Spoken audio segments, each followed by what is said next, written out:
here we are with another story from April 16th of 1891 from the Youth Companion magazine. That's 123 years ago, and we're bringing you Two Kinds of Success.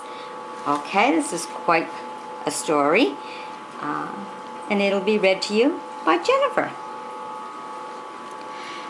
In the story of David Lloyd's life, many of the young men who read The Companion may trace the outlines of their own and perhaps gain a useful hint or two. David's father was a successful lawyer and was resolved that his son should inherit his practice. He never doubted that the boy had inherited his ability and energy. While David was still a child, he had French and German nurses and teachers. But at 15, he spoke only his own language, and that not fluently. Bob Dawes, Mr. Lloyd's errand boy, used to pore over French books at night, and by day incessantly tried his phrases on the French barber and the cook at the hotel. After a year or two, he chattered to them, not with a Parisian accent, but well enough to express himself clearly with ease. David was sent to the academy of the town. He was fond of literature and pored over books of history and travel, but he was at the foot of every class.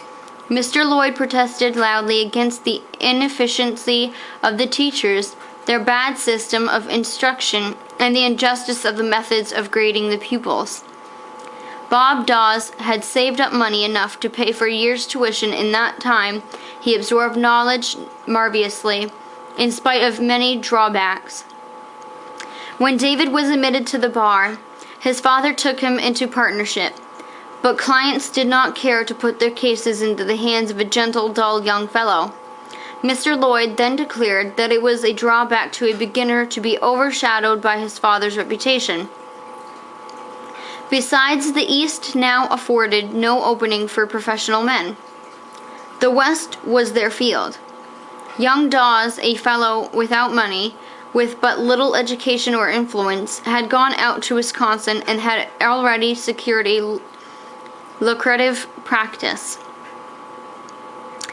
David was sent to one of the growing towns in a new western state. He opened an office and patiently waited for clients. None came. Men of energy with half of his natural ability pushed past him. He was like a weed washed on the shore while the merciless current swept by. After 2 or 3 years he came home. "I shall always be an unsuccessful man," he said to his father. "Look at Dawes, with half of my chances influentially and successfully. I will give up. Let me, at least, be happy in my own way." He settled on a little farm, married, and led a quiet, obscure life. He did not gain money, power, or reputation, but his wife and children loved him, his friends honored him, and the number of the poor and needy whom he helped was known only to God, who was his friend. In the hot struggle for place and wealth in this American life, success can be gained only by men who have energy and a certain swift decision in seizing the occasion at its basis and compelling it to give up to them its possibilities. The boy or man without these qualities will probably be thrust aside by the crowd in school, in a profession or a trade, at the East or at the West, but there are higher successes in life than that of making money, or a business, or a professional reputation. These are within his grasp.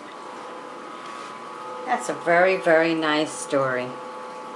It was a little bit of hardship and everything, but when the bottom line comes, there are 2 different kinds of success.